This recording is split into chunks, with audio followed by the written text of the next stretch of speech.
Hi everybody, this is David from eLearning by David. Last week we took a look at how a learner or user could sign their name to an official document. Now, if you missed last week's video, go ahead and check out the comments and click on the link for last week's video of how to create this simulation. This week we're going to take a look at how to add a variable so the learner or the user can actually add their name to the official document instead of just adding a name that's embedded into the training. So stay tuned and take a look.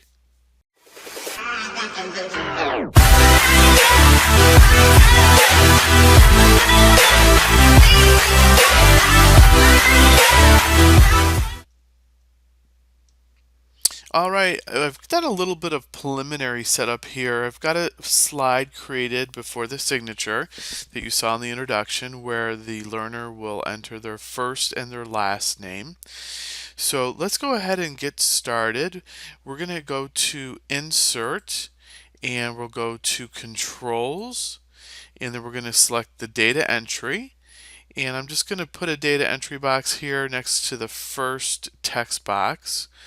And let's just make that a little bit bigger, and I'm going to actually just clear that out, and we're going to now create a second text entry box for the last name. I'm going to go here, data entry, and we'll go ahead and put a text entry box here for the last name.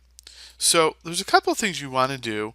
You can clear out this text. You can have it blank, or you can just type your text here, or you can type in anything that will appear before the user clicks on the box and enters the information.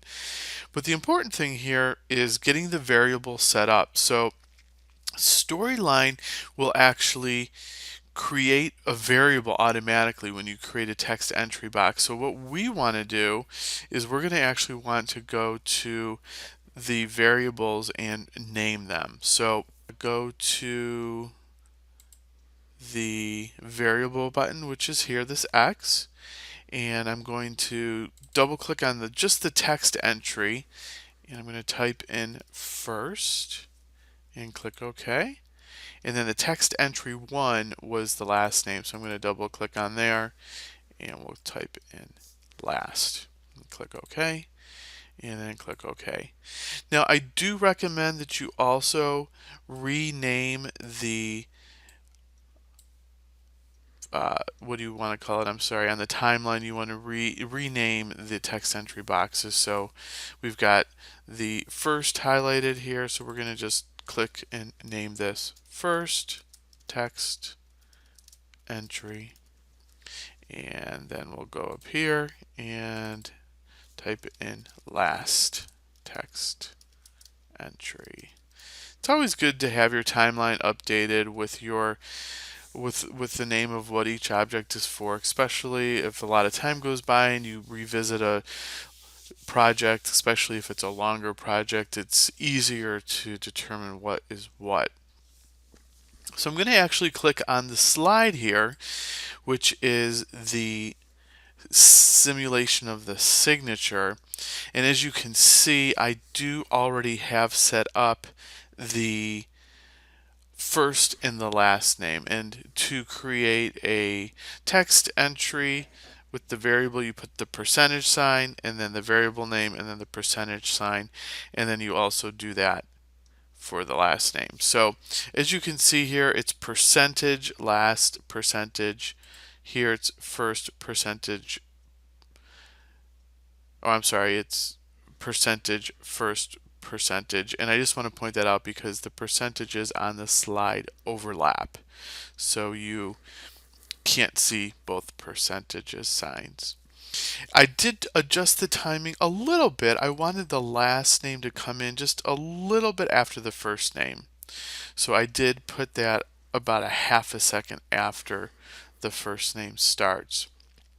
And I did add animations to the first and the last name and that animation that I added was the fade at a duration of 1.25 for each. So let's go ahead and preview this. I'm going to click preview, entire project, and we'll go ahead here and type in the first name, type in Chris White, click next. You select the pen. I would advise to add a little bit of learner guidance here to tell them they need to drag and drop to the X, but you would drag the pen, drop to the X, and then the name of the learner or the user appears. So that is the video for tonight. I hope you enjoyed it. Go ahead and if you like this video, go ahead and click like and subscribe to my e-learning channel. Don't forget to check the comments below for the other video of how to create the signature simulation. And I hope you have a great night.